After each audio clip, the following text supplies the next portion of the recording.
Gracias por conectarse puntualmente a esta segunda emisión de Noticias en la Hora Clave. Lo habíamos anunciado y ya estamos conectados a esta hora con el expresidente, el economista Rafael Correa, quien ha tenido la gentileza de responder esta llamada desde su residencia en Bélgica. Muy buenos días, expresidente. Hola, gracias. No, gracias a ustedes por esta entrevista. Qué gusto contactarme con la patria, con Cuenca, con Azuay, con el Austro. Un fuerte abrazo a todas y a todos. Bien, en honor al tiempo de todos deberemos concretarnos en un tema coyuntural y necesario. Usted como expresidente del periodo constitucional anterior al actual y además como economista podrá brindar a nuestros oyentes el criterio sobre las declaraciones del actual presidente vertidas el 21 de agosto en cadena nacional al anunciar que las nuevas medidas económicas, y cito, dijo, recibimos un país quebrado económicamente con una deuda total de 60 millones de dólares, que representa que cada niño que viene al mundo viene con una deuda de 18,000 dólares. Economista Correa, ¿cuál fue el estado real de la economía al 24 de mayo del 2017? Mire, dijo 60,000 millones de dólares. Moreno es un mentiroso compulsivo, ¿no? Su propio ministro de Economía, usted puede revisar las declaraciones de Carlos de la Torre, lo desmintió. La deuda agregada, que no es el método adecuado, es como que si yo quiero medir cuánto mide una familia, no mido lo que le debe el hermano Juanito a la hermana Sarita, mido lo que debe la familia al almacén, al banco, al vecino. Pero incluso utilizando ese método agregado, la deuda era menos del 43% del PIB, o sea, unos 42,000 millones de dólares agregada. Y la deuda neta, que es como se debe medir, es decir, no hay que medir lo que debe Juanito a su hermana Sarita, sino que debe toda la familia a alguien más, al vecino, al banco, porque lo que queremos ver es la capacidad de pago de la familia, lo que queremos ver es la capacidad de pago del país, del sector público. Así dice la ley que nosotros mismos hicimos, dicho sea de paso, ¿no? El método adecuado es el neto, el que recomienda el Manual de Finanzas Públicas del Fondo Monetario, o sea, netear las cuentas, y ese método, o sea, la deuda neta, era tan solo 27% del PIB. El resto son mentiras de Moreno para justificar su fracaso y su ineptitud, pero insisto, su propio ministro de Economía lo desmintió, sacaron a ese ministro, vino el Cita Viteri y tampoco prestó a mentir, hasta que encontraron un representante de los empresarios pues que dice cualquier cosa. Y por si acaso, que la economía estaba en crisis, ¿no? Creo que ya es conocimiento público que la economía quedó en franco crecimiento del último trimestre del 2016. La memoria es frágil, queridos cuencanos. Recuerden que al inicio del 2016 yo tuve menos de 20 dólares el barril de petróleo. Recuerden que tuvo un terremoto de casi 8 en la escala de Richter que nos costó más de 3,000 millones de dólares en pérdidas. Y ya el último trimestre del 2016 dejamos la economía creciendo. 2017 los 4 trimestres crecimos, el crecimiento total fue 2,4%, pero por la falta de plan económico, por las terribles declaraciones del presidente, se ha pasado un año diciendo que todo ha sido crisis, está el país sobreendeudado, que todo es corrupción. ¿Quién va a venir a invertir en un país así? Ya empezamos nuevamente a decrecer, el primer trimestre decrecimos y ya se ha tenido que reajustar para abajo la tasa de crecimiento, pudiendo decir que nuevamente estamos en recesión, pero eso es pura y simple mala política económica. A tal punto que en el presupuesto se estableció un precio del barril de 42 dólares por barril. Está cerca de 70 dólares y aún así desaceleran la economía y tienen problemas. ¿Se imagina si hubiese estado efectivamente el precio del barril de petróleo a 42 dólares? Es puro y simple mal manejo de la economía. En el año 2017 el déficit fiscal cerró en 5,838 millones de dólares. Este año se espera sea más o menos un 5,3% respecto del PIB. Es decir, aún gastamos más de lo que recibimos. Entonces, cabe pensar que las medidas son necesarias quizás para cumplir con las obligaciones del Estado. ¿Qué piensa usted? Mire los prejuicios que se manifiestan. Perdóname, ¿cuál era su nombre? Si me lo recuerdo, disculpe. Juan Fernando. Juan Fernando, cuando se tiene que invertir, ¿cómo no se va a gastar más de lo que se recibe? Es como una familia, mire, algunas veces complicamos la economía porque los economistas suelen ser muy arrogantes y quieren manejar un léxico, el lenguaje que se llama el idioma económico para que nadie más los entienda, los crean superdotados. La economía es sencilla, es como un hogar que está arrendando y quiere comprarse una casa, está pagando $1,000 de arriendo, y comprando una casa que va a ser de ellos en 12, 15 años, o desde el inicio, porque acabarán de pagar la deuda en 12, 15 años, van a pagar solo $600 mensuales, menos que el arriendo y la casa de ellos. Es obvio que es una gran inversión y así podrán superarse. pero nadie va a poder pagar 60.000, 80.000 dólares de golpe para una casa. Tendrá que prestarle al banco. Ese es el famoso déficit. Gastó más de lo que recibió. Entonces nadie se va a comprar casa propia. Eso es lo que hemos hecho. Yo recibí un país que compraba electricidad a las barcazas socialcristianas, o ya se olvidaron. Comprábamos electricidad y nos la vendía carísimo Colombia. Importábamos electricidad. ¿Qué mejor inversión, negocio que tener nuestras propias hidroeléctricas? Ahora exportamos energía. Pero eso costó 7.000 millones de dólares. Hay que invertir, hay que endeudarse para eso. Va a tener déficit fiscal, lo anunciamos. Y tuvimos mala suerte incluso. Usted revise algún enlace ciudadano, mensaje a la Nación. 2014, yo digo, 2014, 15 y 16 van a ser años fiscales difíciles porque estamos en el pico del flujo para las inversiones. Pero además se desplomó el precio del petróleo y hubo terremotos. Eso es mala suerte. Pero ahí está la inversión. Pero usted, o sea, 7.000 millones de hidroeléctricas no lo va a financiar con recursos corrientes del propio Estado. Eso es una falacia, pero es necesario hacerlo. Y ahora esas hidroeléctricas nos están ahorrando 1.000 millones anuales, es decir, se pagarían en 7 años. Eso debería reducir el déficit. Lo que pasa es que el gobierno en la realidad no ha hecho ningún ajuste verdadero. No, el gasto público incluso ha aumentado. La deuda la está contratando mucho más cara, cerca de un punto más caro. Eso son centenas de millones de dólares anuales más de costos para el país por las desafortunadas declaraciones del gobierno, por su politiquería, etcétera. Pero insisto, esto que acaba usted de sostener, estamos gastando más que lo recibimos. ¿Dónde está lo grave, lo malo? Como el padre de familia que quiere comprarse una casa para sus hijos en lugar de pedir arriendo, pero tendrá que ese mes tener un déficit y prestarle al banco, a la cooperativa. Otra cosa es si se endeuda para hacer una fiesta de 15 años, ¿verdad? O para celebrar un matrimonio, eso es gasto corriente, desperdicio. Pero cuando es inversión, no hay mejor ahorro que una buena inversión. Sin las inversiones, lo que hemos hecho, estaría quebrado, porque ni con el casi mucho más del precio del petróleo presupuestado tiene problemas. Imagínese si no estuviera la refinería de Esmeraldas, que nos ahorra 300 millones de importación de derivados.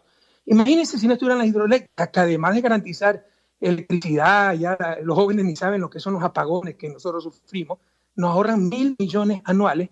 Imagínense si no hubiera existido el ITT. Nosotros solo gastamos, invertimos. Hoy están recibiendo cerca de 800 millones de dólares gracias a esas inversiones que hicimos. El país estaría quebrado. Entonces no hay mejor ahorro que una buena inversión. Y no satanicemos las cosas. No es que gastamos más de lo que recibimos, se está invirtiendo. Significa que en el futuro vamos a poder ahorrar mucho más.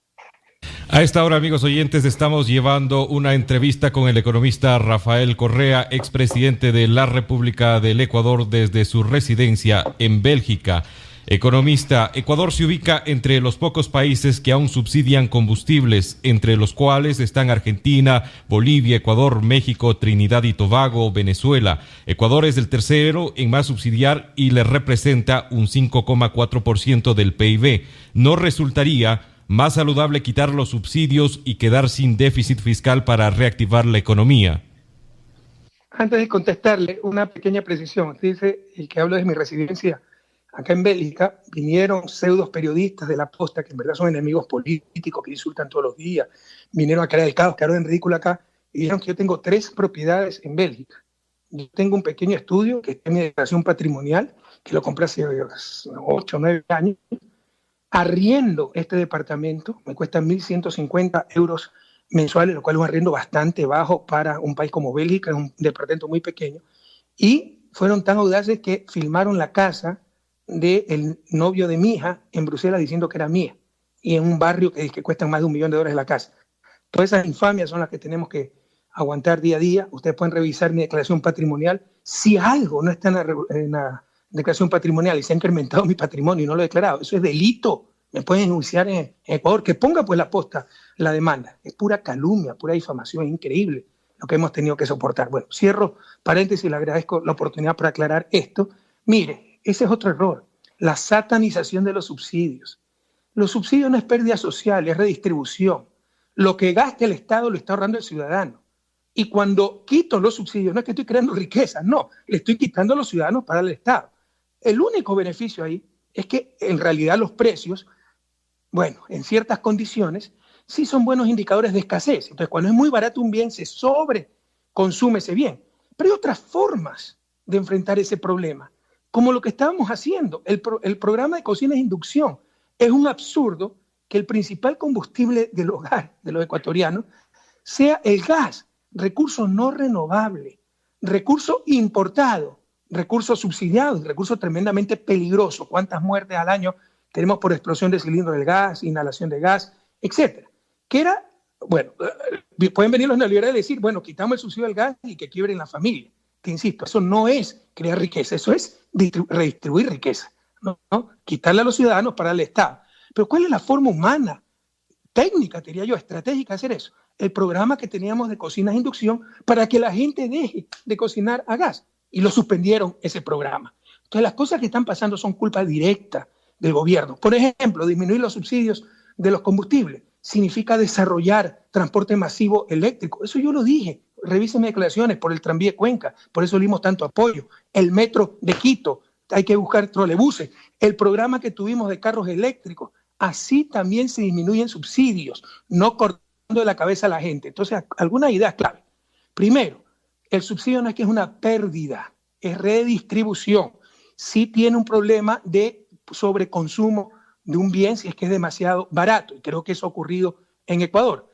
Segundo, si queremos mitigar el costo para el Estado, no para la sociedad, para el Estado, que es una parte de la sociedad, de los subsidios, hay otras formas más humanas, hay otras formas más técnicas, hay otras formas más planificadas, como cambiar la demanda de energía, de gas a electricidad, de diésel, de, por ejemplo, Camaronera, ¿no? Tiene sus motores a diésel. Teníamos todo un programa de llevar las redes eléctricas a las camaroneras y reemplazar esos motores por motores eléctricos. Pero lo más fácil, sobre todo para los mediocres, cuando regalan miles de millones a su argolla y tienen que sacarle de algún lado para pagar ese regalo, es cortarle la cabeza a la gente. No era necesario revisar esos subsidios, ¿no? Se lo hace por pura improvisación y por intereses creados, porque al mismo tiempo se está regalando miles de millones en remisiones tributarias, en exoneraciones de impuestos a la supuesta inversión extranjera, que no hay tal.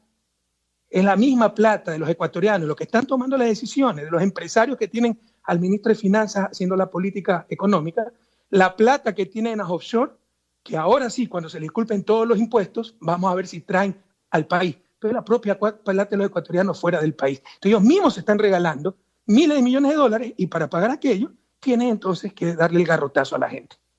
Expresidente, usted ha topado un tema importante y es el de las cocinas de inducción. Al día de hoy, este programa que fue impulsado en su gobierno no ha despegado de la manera que se preveyó en su momento. ¿A qué usted puede aducir de que se ha dado esta problemática o este fracaso, se puede decir, en este modelo? No, de ninguna manera fue un fracaso. No. Fue un éxito no completo, porque aspiramos a mucho más, pero un éxito. Ecuador tiene ya prácticamente la misma cantidad de cocinas de inducción que Alemania, que es un país mucho más rico, con 5 veces más población, etcétera. Lo que pasa es que esperábamos, un poco tal vez soñadoramente, llegamos a 600.000 cocinas más o menos, tener 3 millones de cocinas, pero para eso había que dar créditos, para eso había que con tasas de interés a largo plazo y para eso hay que tener recursos. Desde 2015, 2016 nos cayó de todo, desplome el precio del petróleo, apreciación del dólar, terremoto, perdimos juicio contra Occidente, contra Chevron, que nos obligaron a pagar más de 1.100 millones de dólares. Entonces se restringió mucho el crédito para las cocinas y el ritmo al que íbamos colocando cocinas de inducción tuvo que disminuir. Pero el programa fue un éxito, ¿no? Centenas de miles de cocinas de gas se reemplazaron por cocinas de inducción. El nivel de satisfacción con la cocina de inducción es el 100%. Todo el mundo está feliz con su cocina de inducción y se tuvo un impacto en el consumo de gas. No se midió ese impacto. Hubo un impacto real, pero obviamente hay que avanzar mucho más. Hay que reemplazar las 3 millones de cocinas, ya deben ser 2,5 millones, 2.400.000 de cocinas de gas que todavía quedan en el país, ¿no? Hay quienes sostienen que los subsidios son mantenidos por gobiernos populistas. ¿Usted qué opina al respecto? Bueno, entonces Estados Unidos es tremendamente populista, Bélgica tremendamente populista. Vean, los subsidios, y modestia aparte, usted está hablando con un profesor, eso se llama Finanzas Públicas, y una de mis especialidades es el doctorado de Economía. Los subsidios tienen 3 objetivos, ¿no? Primero, redistribución.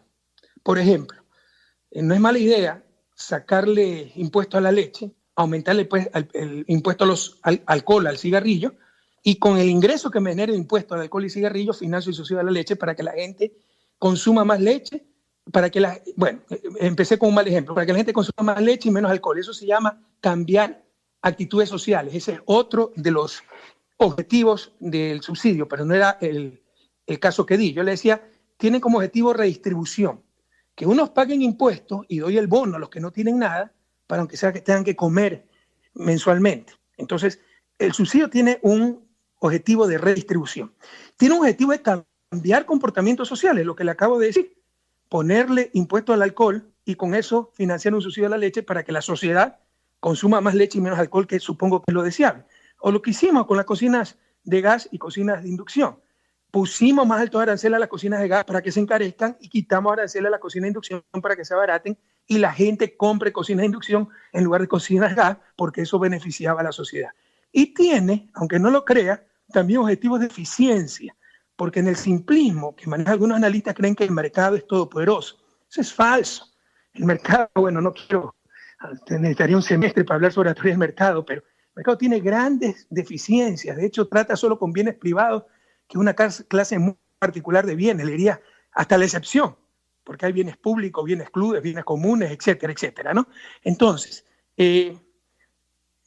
cuando tiene ese tercer objetivo, a ver, déjeme repasar. El primero, redistribución. El segundo, cambiar parámetros. Y el tercero, sí, eficiencia. Por ejemplo, si usted contamina, ¿ya? Como el ambiente es gratis, va a tener sobreconsumo de ese bien. Entonces, sería bueno poner una tasa por contaminación para que disminuya el consumo de ese bien que no tiene precio, porque es de libre acceso, el bien ambiental.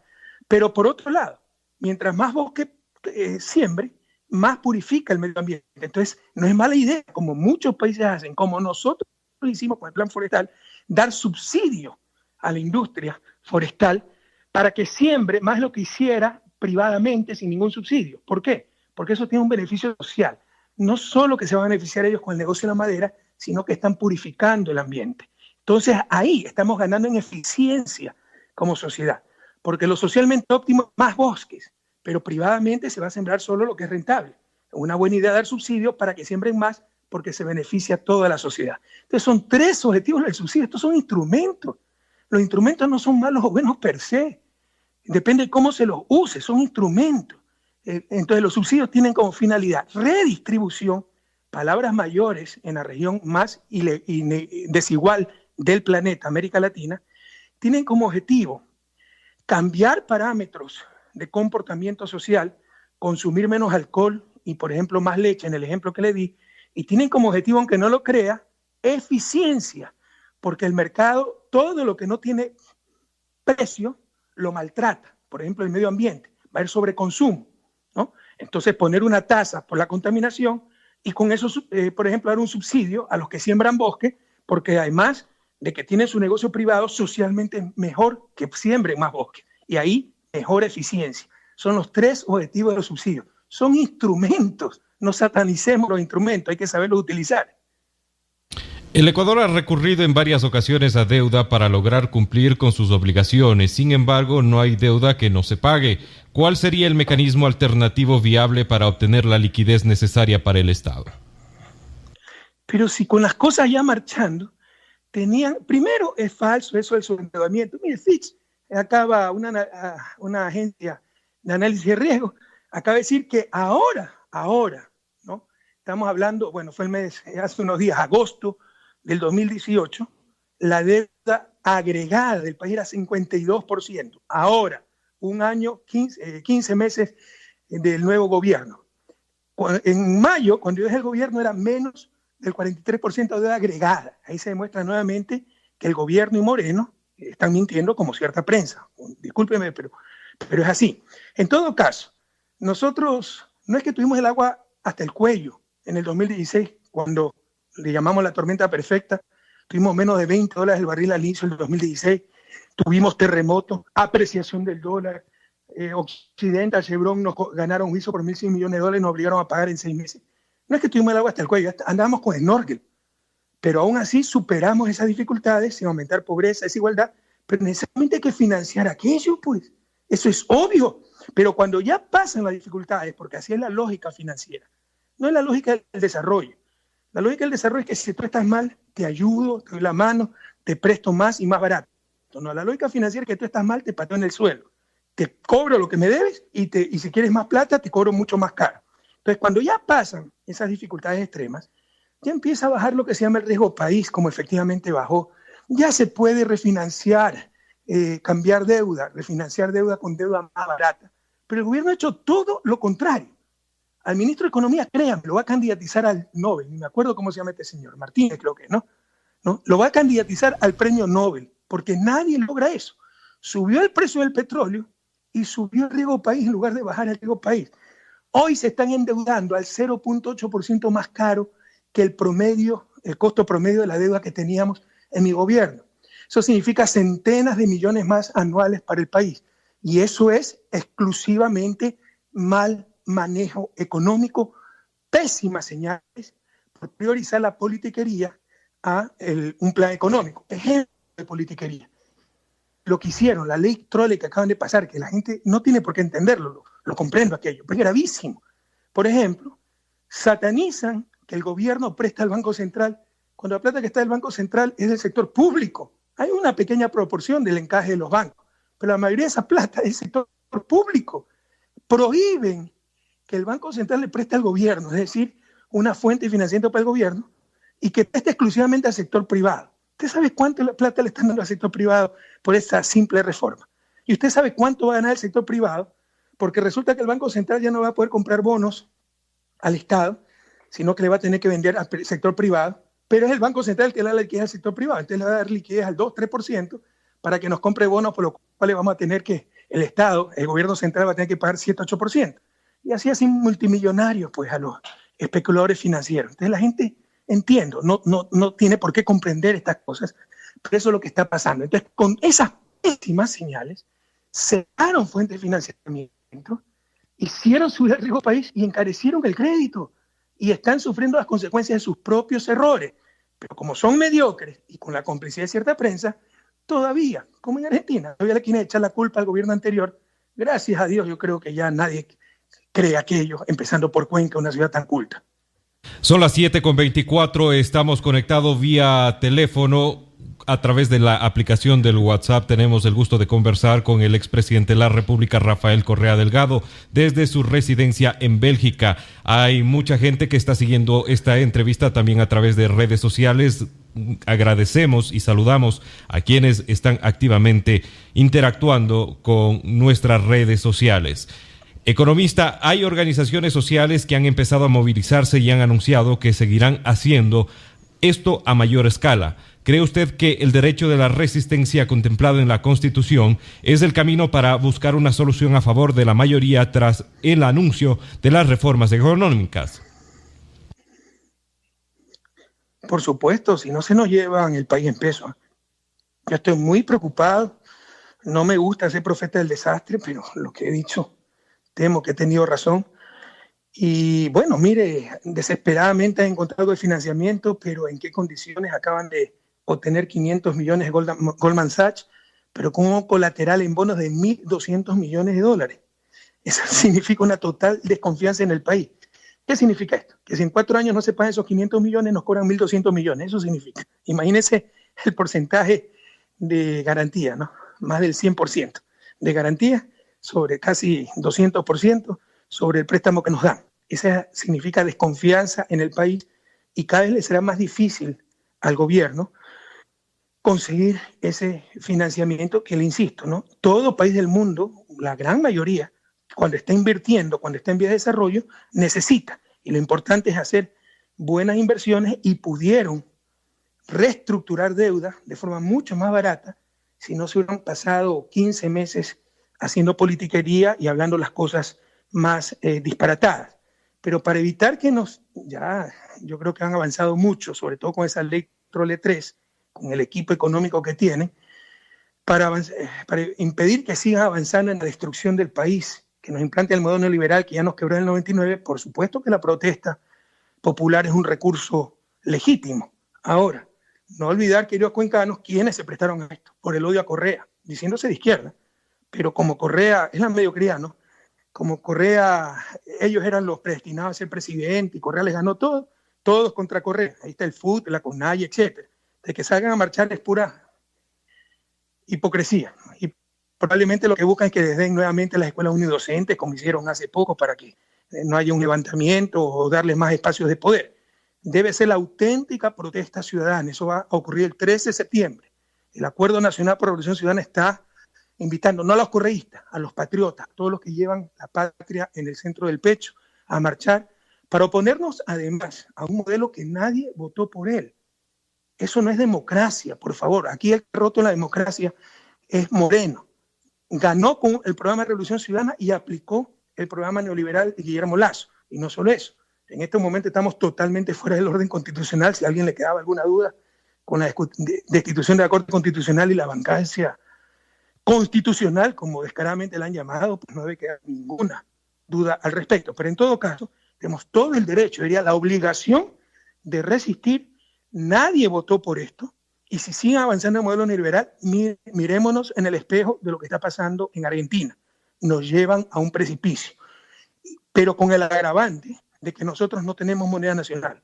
En Argentina, las presiones se expresan en la devaluación de la moneda nacional. Aquí no hay moneda nacional para asumir, para corregir desequilibrios, para reflejar esas presiones y desfogar esas presiones. Eso significa pérdida en muchos sectores, etcétera, ¿no? Pero una manera de desfogar la depreciación de la moneda. Aquí no existe. Entonces, con el mal manejo, eso se expresa directamente en el sector real, en quiebra del sector financiero. Ojalá no lleguemos a ese nivel, pero vamos por ese camino. En consecuencia, la resistencia, la protesta auténtica, no de los que vendieron la patria por un plato de lentejas, no es solo un derecho. En estos momentos es un deber ciudadano.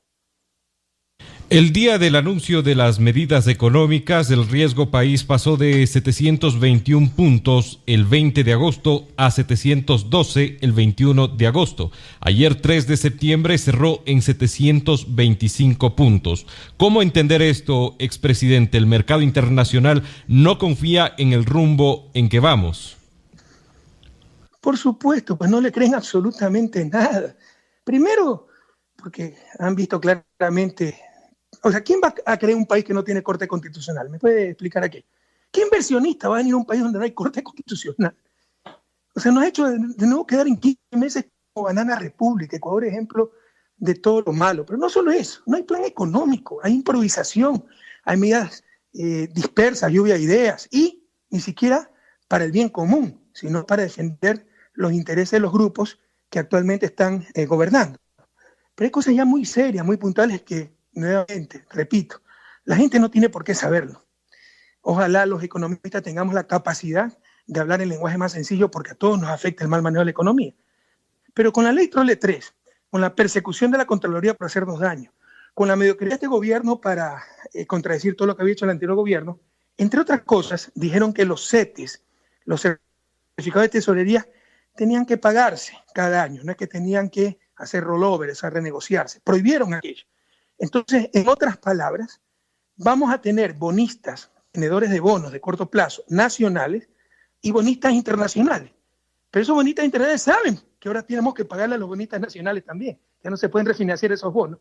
Entonces van a decir, bueno, le van a dar prioridad a ellos y me van a dejar sin pagar mis bonos. Y ahí sube el riesgo, sube la desconfianza y dejan de comprar bonos, dejan de darnos financiamiento. O sea, todo esto son terribles señales que ha manejado el propio gobierno, que ha hecho ese contralor nefasto, un impostor, está ahí para perseguir, ni siquiera tiene nombramiento de contralor y nadie dice nada. Sepa que mi equipo de gobierno tiene más de 300 auditorías. La pequeñez humana de ciertos adversarios políticos se pone contenta con esto, ¿no? 300 auditorías, pura persecución. ¿Cuánto daño están haciendo a gente buena que trabajó honesta, denodadamente por la patria? Pero por toda esa maldad, ellos mismos se han dado el tiro en el pie. Porque le estoy poniendo un ejemplo concreto. Ahora, como hay que pagar los certificados de tesorería cada año, ya compiten pues esos certificados de tesorería con el pago de bonos internacionales, y el mercado internacional entonces no va a comprar más bonos, no va a dar más financiamiento, etcétera.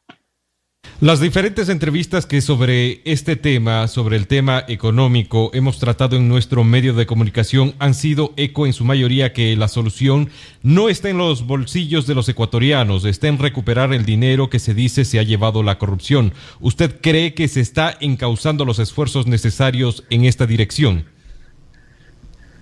Pero yo ya le di 30 días porque quisieron involucrarnos en eso. Dijeron que se ha perdido por corrupción generalizada 36.000 millones de dólares. ¿Saben lo que es eso? 36% del PIB. O sea, supóngase que haya habido 1.000 corruptos. 36 millones de dólares por corrupto. ¿Quién puede esconder 1.000 cuentas y 36 millones en cada cuenta?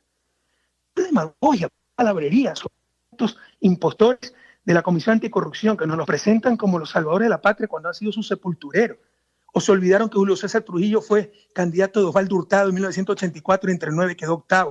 ¿O Aquiles Rigail fue binomio candidato vicepresidencial de Rodrigo Borja y apenas fueron derrotados por León Férez Cordero, se vendió a León Férez Cordero y fue su ministro de Bienestar Social? A los jóvenes que no nacían en ese entonces lo podrán engañar, pero a nuestra generación, cuencanos, azuayos, ¿cómo podemos olvidar esas barbaridades? O olvidan que Marcelo Merlo, por ejemplo, contralor de Férez Cordero, el que seguramente autorizaba a los gatos reservados para torturar, para desaparecer, y nos los traen a estos líderes del fracaso del país, del fracaso de la patria, como los grandes salvadores. Es caro, por favor. Y hablan cualquier tontería estos impostores. 36.000 millones de corrupción generalizada. ¿Dónde están? Le dimos 30 días. O sea, perdónenme, 36.000 millones no se puede ocupar en ninguna parte. ¿Dónde están? ¿Dónde están las cuentas secretas? Puro bla bla, pura palabrería. No digo que no ha habido corrupción. Un gobierno honesto no es el que no tiene corrupción. Eso es falso. Eso no se puede lograr en ningún lado, peor en 10 años. Hasta el Papa Francisco dijo que en el Vaticano encontró corrupción. Un gobierno honesto es el que no tolera la corrupción y nunca la toleramos. Pero mire estos señores, la doble moral en su lucha anticorrupción. Primero dicen que hay 36.000 millones. Bueno, que los encuentren. Pues por ahí debieron empezar. ¿Quién es corrupto por deporte? Jorge Glass lleva 11 meses preso y han reconocido que no han encontrado 20 centavos mal habidos. ¿Cómo puede estar preso? ¿Quién es corrupto por deporte? ¿Quién es corrupto para enriquecer al vecino? Por favor, seamos serios en estas cosas. Dijeron que iban a revisar mis cuentas, maravilloso. Les empecé a contar los días. Ahora dicen que los puse en Bitcoin, que los puse en lingotes de oro que llevé a Qatar en el avión presidencial. Ya no saben qué tontería más decir porque saben que mintieron, ¿no? Lo que sí es cierto es que el caso de Brecht ocurrió en 12 países. El vicepresidente constitucional está preso y que le han encontrado 20 centavos mal habidos, y los corruptos y corruptores de Brecht, confesos, ni siquiera fueron acusados, Juan Fernando, ni siquiera fueron acusados, cuencanos, ni siquiera fueron acusados. Pueden ir a visitar nuestra bella Cuenca, Concienzado Santos, todo el resto, y no pasa nada porque ni siquiera fueron acusados. El Estado no va a poder demandar a Odebrecht para recuperar la plata. Esa es la corrupción, porque en verdad, en lugar de una lucha honesta contra la corrupción, dan prioridad a las componendas políticas. Hicieron un acuerdo con Odebrecht, denunciado por el propio Pepe Serrano, cuencano, dicho sea de paso, para que acusen a Jorge Glass, robarle la vicepresidencia y ellos quedaban en impunidad. Esa es la verdadera corrupción. Como es corrupción, utilizar el poder político para intereses grupales y personales, no para el bien común. Se acaban de perdonar miles de millones de dólares en multas al SRI, al IES, en renuncia fiscal, como se llama técnicamente, exoneraciones tributarias innecesarias para una supuesta inversión extranjera que es la plata de ellos mismos en paraísos fiscales. Eso es corrupción. Y muchas otras clases de corruptelas, como un presidente que gana 3 sueldos cuando gratis debería dar vueltos por lo poco que hace, o con la denuncia de que se vendían a 1,5 millones los ministerios y nadie hizo nada al respecto. Señor expresidente, ¿qué estudio o qué análisis usted nos puede brindar sobre el régimen especial, esta manera de contratar de manera directa? Esto, según un estudio de la CERCOF con el Banco Mundial, ha determinado que ha llegado a valorarse más o menos en 18.753 millones de dólares. Mucho de este dinero, se dice en este mismo estudio, ha sido usado de mala manera, puesto de que sin buscar varios oferentes no se ha hecho una puja hacia la baja. Es decir, que se ha contratado con sobreprecio en muchos de los casos. ¿Usted considera que se mal usó este mecanismo legal contemplado en la Ley de Contratación Pública? Vea, si ha habido sobreprecio, es delito. Que pongan los juicios. Pero aquí nadie dice la verdad, se exagera. Juan, cuando usted escucha en las películas, hay que decir la verdad, toda la verdad y nada más que la verdad. no es para que el libreto quede bonito, es para excluir toda forma de mentira. Porque obviamente si digo algo que no es verdad, estoy mintiendo. Pero si digo algo que es verdad y después añado, perdón, digo algo que es verdad y después añado algo que es mentira, estoy mintiendo.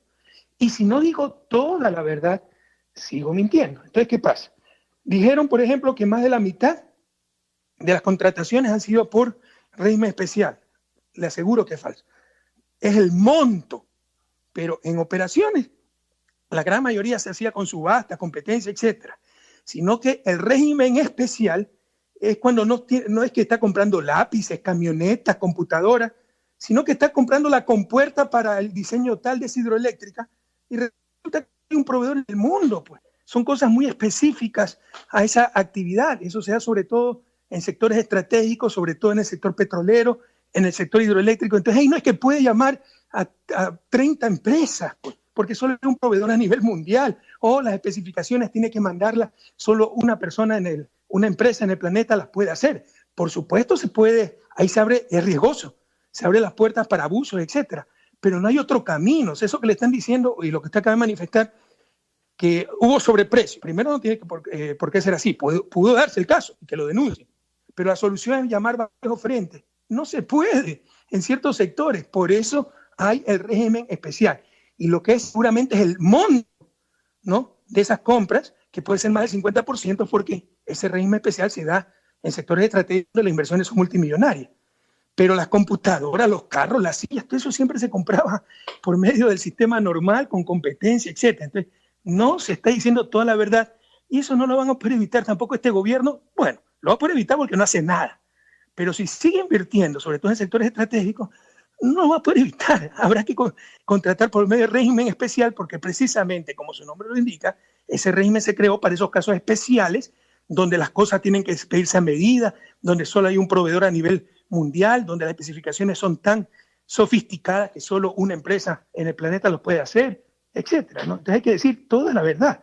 Creen que es muy fácil hacer esto. Mire, nosotros invertimos cerca de 90.000 millones de dólares. Por eso cambió el país, por eso hoy tenemos carreteras, hidroeléctricas, aeropuertos, puertos y tantas obras, escuelas del milenio, unidades de policía comunitaria, centros de salud, hospitales. 90.000 millones de dólares, ¿no? Si no hubiéramos hecho nada, no tendrían de qué criticar. Pero como hicimos mucho, los mediocres critican mucho, ¿no? Hay algunas veces que pueden tener razón. Pero, por ejemplo, esto de régimen especial, a ver si en sectores estratégicos se puede siempre tener 30 oferentes. Eso es imposible. ¿Cómo se debe entender por los ecuatorianos el hecho que el Estado hasta hace poco tenía 137 instituciones públicas, ahora cuenta con 104, tenía 40 ministerios y ahora 20? A su opinión, ¿no es saludable reducir el tamaño del Estado en un momento donde el dinero escasea? Otro error, Juan. Es que son fundamentalismos ideológicos que nos representan como ciencia. No hay teoría ni evidencia que nos diga el tamaño óptimo del Estado. Depende de la situación de cada país, de los valores de cada sociedad. Por ejemplo, una sociedad que diga, como en nuestra Constitución, la educación es un derecho, el tamaño del Estado va a ser más grande que una Constitución que diga, no, bueno, estoy exagerando porque ninguna Constitución del mundo dice eso, pero que la educación es una mercancía y tiene que proveer el sector privado, ¿no? Porque va a tener que garantizar, en el primer caso, el Estado, la educación pública, va a tener un Estado de mayor tamaño. Entonces, olvidémonos de eso. Esto es pura demagogia. Y esto, yo también vea cuántas instituciones públicas eliminamos nosotros. Lo que pasa es que teníamos prensa en contra y solo sacaban las instituciones que creamos. Pero eliminamos mucho más de las instituciones que creamos. O no sé si recuerda el CONAM, por ejemplo, el Consejo de Modernización que era para privatizar todo. Todo eso eliminamos. Pero eso no publicaba la prensa, solo las que se crearon. Pero además, ¿no?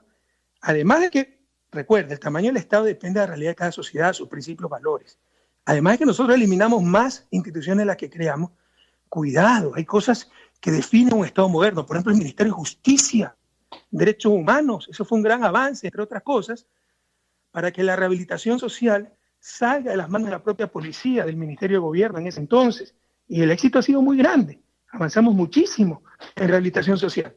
Pero de nuevo ha vuelto ese ministerio, el Ministerio del Interior, ¿no? Es decir, hay una mezcla entre policía, que captura, no quiero utilizar la palabra reprime, pero persigue, y los que tienen que rehabilitar a las personas privadas de la libertad. Entonces es una contradicción en sí mismo, va en contracorriente de la dirección de un Estado moderno. Lo mismo está haciendo Argentina. Y mire dónde se encuentra. Fueron grandes avances y se está retrocediendo. Pero además es falaz. Vamos a ver en realidad cuánto gasto se reduce, cuánto empleo público se reduce, porque las competencias siguen. No es que no existe rehabilitación social. Se quitó el membrete del ministro de Justicia para rehabilitación social, pasó al Ministerio del Interior. ¿Sabe cuántas personas se van a ahorrar ahí? Pero al menos se ahorran un ministro, viceministro. Yo prefiero mantener el ministro, viceministro de Justicia, tener ese gastito adicional, pero mandarle el mensaje potente a la sociedad y al mundo de que Ecuador sí se preocupe de la justicia, de los derechos humanos y de la verdadera rehabilitación social y no las barbaridades que se están haciendo ahora. Entonces, hay mucha propaganda, hay mucha falsedad. Usted tiene que ver si en realidad se están eliminando funciones innecesarias, ¿no? Qué sé yo, puesto de primera dama o consejo de festividades onomásticas, qué sé yo. Pero si el Ministerio de Justicia está a cargo de rehabilitación social, usted no puede eliminar rehabilitación social. Algún otro lado va a ir y es pura, entonces, demagogia, falacia, decir que se está reduciendo el tamaño del Estado, tan solo se están cambiando membretes. ¿Cómo mira usted el nombramiento de María Paula Romo a propósito de que ha tocado el Ministerio de Justicia, que ha sido ya asumido y será asumido en los siguientes días en sus competencias por el Ministerio de Interior? Prefiero no referirme a ese caso. La ciudadanía sabrá juzgar el comportamiento político de aquellos que dijimos que queríamos cambiar la patria y con quien estuvimos en el momento histórico adecuado. ¿Cree usted que el país, más allá de ser de izquierda o derecho, necesita soluciones pragmáticas para las necesidades del día a día? Es que a mí me pone a temblar cuando hablamos del pragmatismo, porque es el pragmatismo destructor. Nos presentan como pragmáticos con lo que es simple ideología.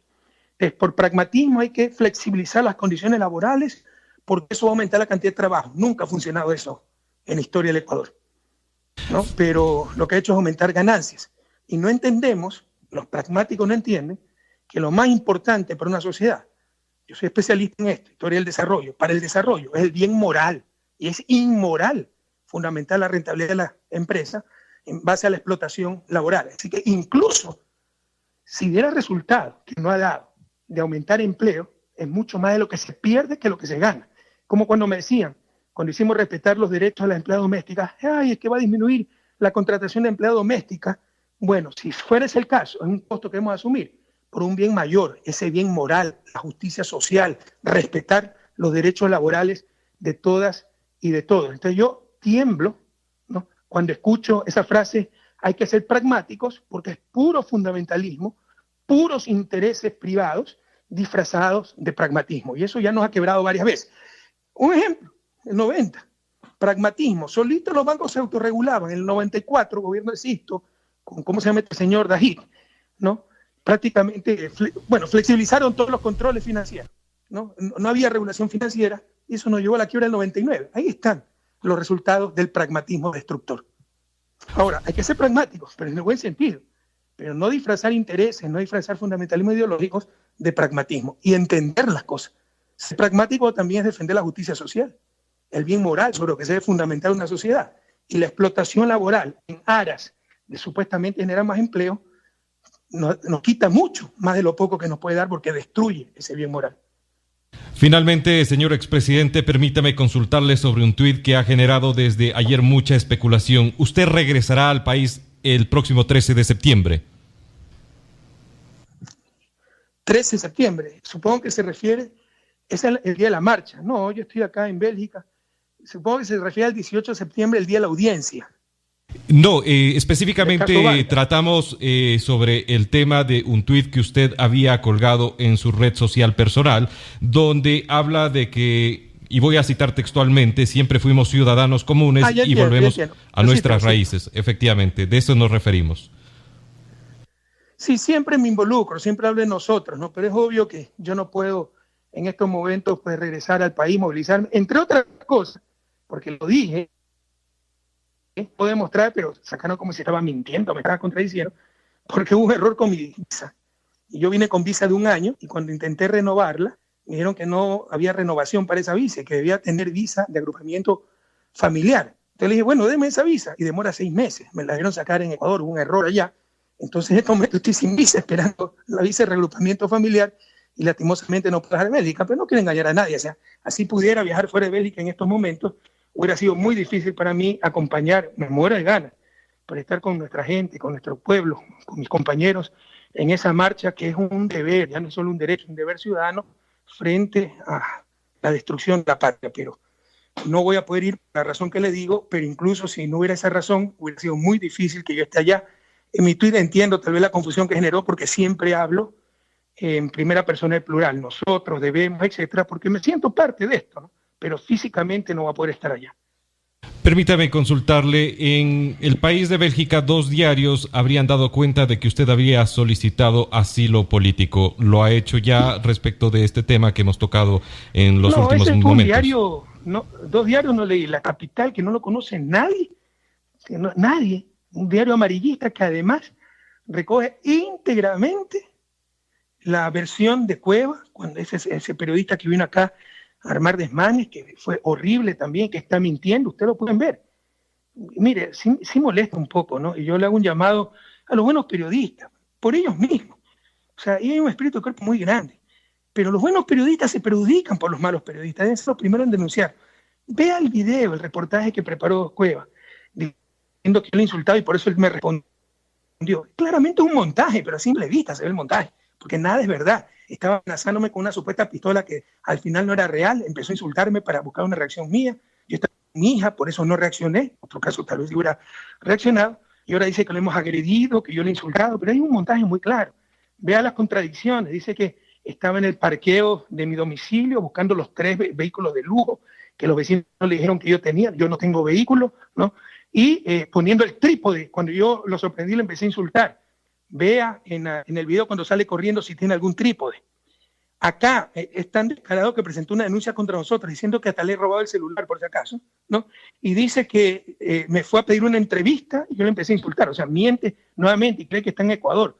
Aquí se va a meter en grandes problemas por todas esas mentiras, ¿no? Entonces, este diario refleja literalmente, nadie lo conoce, literalmente la versión de Cueva. Entonces, claramente una jugarreta para sembrar incertidumbre, ¿no? En el momento en que haya alguna noticia, pues mis abogados, quien le habla, pues seremos los primeros en darla oficialmente. Muchas gracias por la oportunidad en esta mañana de conversar con usted vía este medio y así poder contar con su análisis y comentarios para un momento coyuntural importante para el país.